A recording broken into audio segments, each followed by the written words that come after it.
আর এবার যে গুরুত্বপূর্ণ খবরের দিকে নজর রাখব। কয়েকদিন আগেই তৎপরতার সঙ্গে দ্রুত সংস্কার হয়েছিল রায়গঞ্জের প্রাণকেন্দ্র কুলিক নদীর ওপরের গুরুত্বপূর্ণ ব্রিজের রাস্তা। তড়িঘড়ি কাজ, কাটাকুটি, পিচ ঢালা, ছবি তোলা সবই হয়েছিল নিয়ম মাফিক। কিন্তু এত কিছু করেও লাভের লাভ কি হলো? এক পশলা বর্ষায় খুলে দিল পর্দা। ফের সেই পুরনো ছবি। ব্রিজের মাঝখানে বড় বড় গর্ত, টালমাটাল রাস্তা, আর তার মাঝেই জীবন বাজি রেখে চলছে সাধারণ মানুষের যাতায়াত। মাত্র কয়েক সপ্তাহ আগেই প্রশাসনের তৎপরতায় দ্রুত সংস্কার হয়েছিল রায়গঞ্জের প্রাণকেন্দ্র কুলিক নদীর ওপরের গুরুত্বপূর্ণ ব্রিজের রাস্তা। তড়িঘড়ি কাজ, কাটাকুটি, পিচ ঢালা, ছবি তোলা সবই হয়েছিল নিয়ম মাফিক।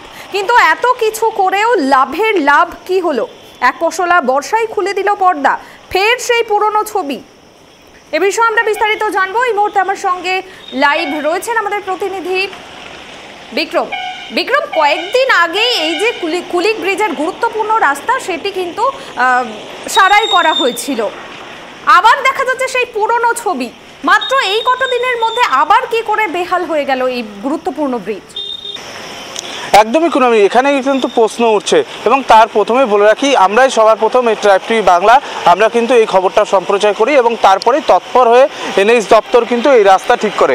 একদম যেভাবে রাস্তা ঠিক করার কথা ছিল সেভাবেই রাস্তা কিন্তু ঠিক করা হয় এবং পিচ ঢালাই থেকে শুরু করে সমস্ত কিছু করা হয়। কিন্তু দেখা যাচ্ছে এই কয়েকদিনের পছলা বৃষ্টিতে একদমই আগের যে রাস্তার হাল ছিল সেই হালে আবারও ফিরে আসছে। এখানেই প্রশ্ন উঠছে সাধারণ মানুষ থেকে শুরু করে যারা নিত্যদিন এই রাস্তা দিয়ে যাতায়াত করে তারা প্রশ্ন তুলছে যে কিভাবে এই কাজের গুণমান মানের কিন্তু প্রশ্ন তুলছে যে এই রাস্তার যে কাজ সেটা ঠিকঠাক হয়নি। সরকারের টাকা এইভাবে ধ্বংস না করে ঠিক করে যেন রাস্তার কাজটা হয়, কারণ যে অবস্থায় পরিণত হয়েছে এই রাস্তাটা এবং যেভাবে বৃষ্টি হচ্ছে এই রাস্তার পরিণতি আরও খারাপ হচ্ছে। স্বাভাবিক ক্ষেত্রেই এই রাস্তা দিয়ে টোটো থেকে শুরু করে পণ্যবাহী যানবাহন থেকে শুরু করে যাত্রীবাহী যানবাহন যে সমস্ত বাস রয়েছে রায়গঞ্জ শহরের উপর দিয়ে সমস্ত যায়, এমবিএস থেকে শুরু করে পাবলিক এবং টোটো, সেখানে দাঁড়িয়ে থেকেই কিন্তু প্রশ্নচিহ্ন উঠছে। প্রাণের ঝুঁকি নিয়ে কিন্তু সাধারণ মানুষরা কিন্তু এই রাস্তা দিয়ে যাতায়াত করছে। সাধারণ মানুষরা বলছে এই রাস্তা দিয়ে যাতায়াত করতে আমাদের ভয় বৃত্তি হচ্ছে, কারণ যখন তখন কিন্তু কেউ উল্টে নদীতে পড়ে যেতে পারে এবং এই যে ভারী বর্ষণ, এই ভারী বর্ষণে কিন্তু কুলিক নদীও কিন্তু ফুলে ফেপে উঠছে আস্তে আস্তে। সেখানে দাঁড়িয়ে থেকে একটি চিহ্ন উঠে দাঁড়াচ্ছে, একদিকে রাস্তা খারাপ, একদিকে নদীর যেভাবে জল বাড়ছে, কেউ যদি কোনোভাবে যদি পড়ে যায় তাহলে কিন্তু নদীতে তলিয়ে যাবে। সেখানেই দাঁড়িয়ে থেকে প্রশ্ন উঠছে, সাধারণ মানুষরা প্রশ্ন তুলছে এই রাস্তা যে ঠিক করা হয়েছিল গুণগত মান। প্রশ্ন, এই রাস্তার একদিকে গুরুত্বপূর্ণ শিলিগুড়ি, আসাম এবং অন্যদিকে রয়েছে মালদা এবং কলকাতা।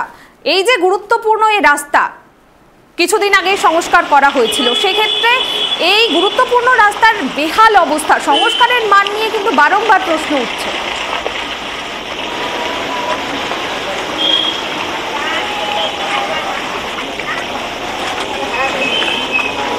একদমই দেখো, একদমই গুরুত্বপূর্ণ রাস্তা। একদিকে আসাম, শিলিগুড়ি, তারপরে তোমার গ্যাংটক যে পাহাড়ের রুটের রাস্তা এদিক দিয়ে যায়, অন্যদিকে আমার যে পিছনটা রয়েছে মালদা, কলকাতা, কৃষ্ণনগর সমস্ত কিন্তু গাড়ি কিন্তু এই রাস্তা দিয়েই যায় এবং সেখানেই দাঁড়িয়ে থেকে যে যেভাবে রাস্তার ভেঙে যাচ্ছে এবং ঠিক করার পরে প্রায় 1 মাসও হয়নি ঠিক করার, এবং সেক্ষেত্রে দাঁড়িয়ে থেকে যে অবস্থায় রাস্তা ছিল আগে, সেই অবস্থায় 1 মাস আগে যে অবস্থায় রাস্তা ছিল আবার সেই অবস্থায় কিন্তু হাল ফিরে আসছে। সেখানেই দাঁড়িয়ে থেকে প্রশ্ন উঠছে যে গুণগত মান নিয়ে প্রশ্ন উঠছে। সাধারণ মানুষরা বলছে যে সরকারের টাকা ধ্বংস করা হচ্ছে এইভাবে। যদি রাস্তা করার থাকে ঠিক করে রাস্তা করা হোক এবং গুণগত মান রেখে যেন এই রাস্তা করা হোক। অন্যদিকে দেখো, কয়েকদিন আগেও দেখেছি একটি টোটো ফেসে গেছিল, তাকে কিন্তু যাত্রীরা যারা ছিল সেই যাত্রীরা নেমে টোটো ধাক্কা দিয়ে তারপরে কিন্তু সেই গর্ত থেকে তোলা হচ্ছে এবং সেখানেই দাঁড়িয়ে থেকে প্রশ্ন, এই যে কুলিক ব্রিজ 1 মাসও হয়নি ঠিক করার, আবারও বেহাল দশায় পরিণতি হয়েছে।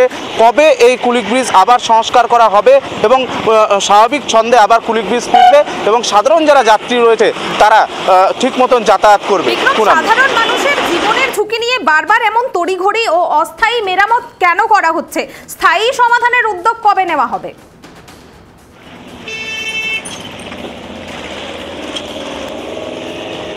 দেখো এটাই কিন্তু প্রশ্ন তুলছে সাধারণ মানুষ থেকে সবাই, যে এই যে তড়িঘড়ি রাস্তা ঠিক করা হচ্ছে, যেভাবে রাস্তা ঠিক করা হচ্ছে প্রায় এক সপ্তাহ যাচ্ছে না আবারও খারাপ হয়ে যাচ্ছে, তাহলে রাস্তা যে ঠিক করা হচ্ছে সেখানে প্রায় অনেক পয়সা খরচা হচ্ছে, তাহলে কেন তড়িঘড়ি ঠিক করা হচ্ছে, কেন স্থায়ী ঠিক করা হচ্ছে না, এটাই কিন্তু প্রশ্ন তুলছে সাধারণ মানুষ। এবং আমরা এর আগেও আমরা দেখেছি যে সরকারি আধিকারিকদের সাথে যখন আমরা কথা বলেছিলাম তখন আমাদেরকে বলেছিল যে ঠিক করে দেওয়া হবে, তবে এই যে ঠিক, এটা কিন্তু একটা ঠিকের কোনো প্রশ্নচিহ্ন উঠে দাঁড়াচ্ছে যে ঠিক করার পরেও কিন্তু এই যে বেহাল দশা, এই বেহাল দশা কেন হচ্ছে বারংবার এই কুলিক ব্রিজের, এবং সেখানেই দাঁড়িয়ে থেকে এখন একটাই প্রশ্নচিহ্ন উঠবে এবং প্রশ্ন উঠছে যে কবে ঠিক মতন এই রাস্তা সংস্কার করা হবে, এবং এই যে সংস্কার সাধারণ মানুষরা বলছে যে এই যে সংস্কার এবার করা হবে সেটা যেন একদম কংক্রিটভাবে ভালো মতন করা হয়, সরকারের টাকা যেন ধ্বংস না করা হয়, সাধারণ মানুষদের টাকা যেন ধ্বংস না করা হয়, সেখানে এখন দাঁড়িয়ে প্রশ্ন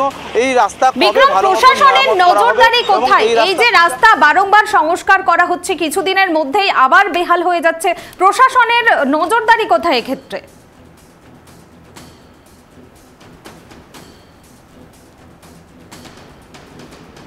প্রশাসন যখন আমরা খবর সম্প্রচার করেছিলাম তখন প্রশাসন কিন্তু এই রাস্তা নিয়ে তড়িঘড়ি কিন্তু ঠিক করে দেওয়া হয়েছিল, কিন্তু সেখানে এখন কিন্তু প্রশ্ন উঠছে যে ঠিকাদার সংস্থাকে এই রাস্তার টেন্ডার দেওয়া হয়েছিল সেখানে কি কোনো গুণমান মান কি কম দিয়ে এই রাস্তা করা হয়েছিল, সেটাই কিন্তু প্রশ্ন উঠছে। এবং আমরা প্রশাসনের কাছে কিন্তু রীতিমতো জিজ্ঞাসা করেছিলাম, প্রশাসন বলেছে বৃষ্টির জন্য হয়তো রাস্তাটা আবারও খারাপ হয়ে গিয়েছে, কিন্তু একটাই প্রশ্নচিহ্ন, বৃষ্টির জন্য যদি খারাপ হয় তাহলে কেন ভালো গুণগান মান দিয়ে এই রাস্তা সংস্কার করা হচ্ছে না, সেটাই কিন্তু প্রশ্ন উঠে দাঁড়াচ্ছে।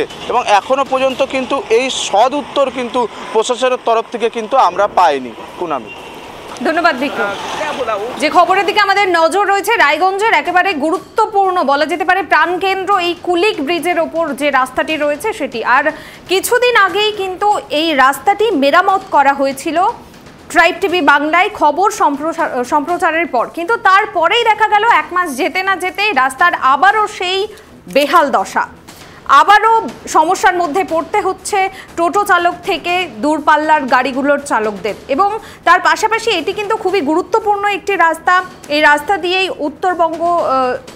উত্তরবঙ্গ যাওয়ার একটি রাস্তা, এটি একটি গুরুত্বপূর্ণ, এবং অপরদিকে মালদা কলকাতা থেকে কিন্তু প্রতিদিনই পণ্যবাহী এবং যাত্রীবাহী গাড়ি যাওয়া আসা করে, সেক্ষেত্রে কিন্তু যথেষ্ট সমস্যার মধ্যে পড়তে হচ্ছে সেখানকার সাধারণ বাসিন্দাদেরও।